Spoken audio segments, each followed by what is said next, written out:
Question number 7 में कह रहा है कि ऐसी 3 संख्याएं लिखिए जिनके दशमलव प्रसार अनवशानी अनावर्ती हों। चलिए एक बार हम दशमलव प्रसार के रूप की कंडीशन पे फिर से नज़र डाल लेते हैं। यहाँ पे आप देखो अनवसानी अनावर्ती सिर्फ अपरमेय संख्याओं के ही दशमलव प्रसार होते हैं, ठीक है ना। तो इनका सीधा सीधा मतलब है कि आप भैया 3 अपरमेय संख्याएं लिख दो, ठीक है ना। तो देखिए अब हम अपरमेय संख्याएं कैसे लिखेंगे। तो देखो परमेय संख्या हमारी कौन कौन सी हो जाती हैं। परमेय संख्या आपको पता होगा कि शांत दशमलव और अशांत आवर्ती दशमलव हमारा परमेय संख्याओं का होता है, ठीक है ना। परमेय संख्याओं के दशमलव प्रसार का रूप ही शांत अथवा अशांत आवर्ती होता है, ठीक है ना। तो अभी तक आपने बहुत सारी संख्याएं देखी पिछले क्वेश्चंस में, जैसे 0.818181, ठीक है, या 0.8 बार, इसका मतलब हो जाएगा 0.888, ठीक है ना। ऐसे करके चलता चला जाएगा ये, ठीक है। तो भैया देखो इनमें सब में क्या होता है, जैसे या तो हमारे उसमें होता है 0.425, ठीक है ना। तो इसका दशमलव शांत हो जाता है क्योंकि ये इसका शेषफल 0 आया होगा तभी ये यहाँ पे स्वतंत्र रूप से लिखा हुआ है। इसके ऊपर बार लगा हुआ है तो इसका मतलब इसका शेषफल 0 नहीं आया होगा, ठीक है, तभी ये अशांत आवर्ती है। लेकिन अशांत आवर्ती में होता क्या है कि अंकों की पुनरावृत्ति होती है, या तो अंकों के खंडों की, जैसे अब 2 अंक हो गए तो ये एक पूरा समूह बन गया, ठीक है। ऐसे करके 001 001 001 भी हो सकता है, तो ये भी एक खंड है, तो ये भी अशांत आवर्ती हो जाएगा, ठीक है ना।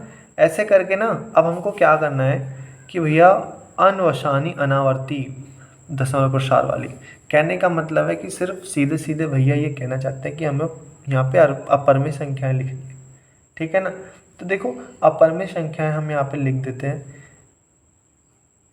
फर्स्ट संख्या हम लिखेंगे यहाँ पे, देखिए हमको क्या करना है 0.1, ठीक है, यहाँ पे 0 लगा दो।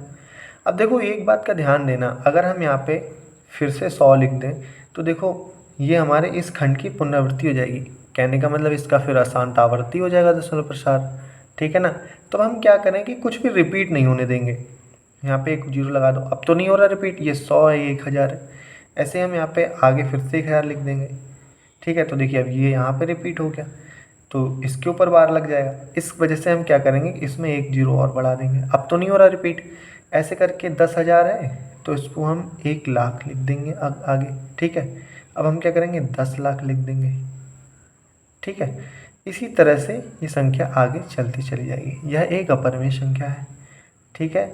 सेकंड में आप क्या करो, इसको 1 की जगह 2 रिप्लेस कर दो, ठीक है। 200 2000, ठीक है, 2000 20,000, ठीक है, 2,00,000, सिंपल है बहुत, ठीक है, और 20,00,000, ऐसे करके आप आगे भी लिख सकते हो, ठीक है। तो ये भी हमारी अपरमेय संख्या है।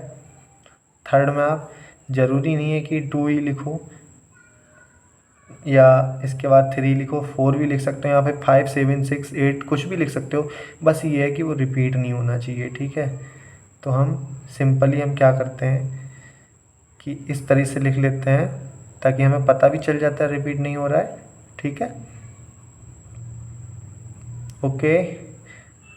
तो भैया देखो अभी तक अगर आपको सारे क्वेश्चन समझ में आए ना तो वीडियो को लाइक कर लिया करो यार, मैं बोलता नहीं हूँ लेकिन वीडियो को लाइक तो कर लिया करो अगर सभी समझ में आ रहे हैं। वैसे भी मैं सारे डाउट्स क्लियर करता हूँ, एज ए स्टूडेंट मैंने भी यहाँ पे यूट्यूब पे पढ़ा है तो मेरे डाउट्स क्लियर नहीं होते थे, लेकिन मैं एक एक चीज़ का डाउट आपका क्लियर करता हूँ, ठीक है ना। तो वीडियो को लाइक कर लिया करो और चैनल को सब्सक्राइब कर लिया करो, ठीक है।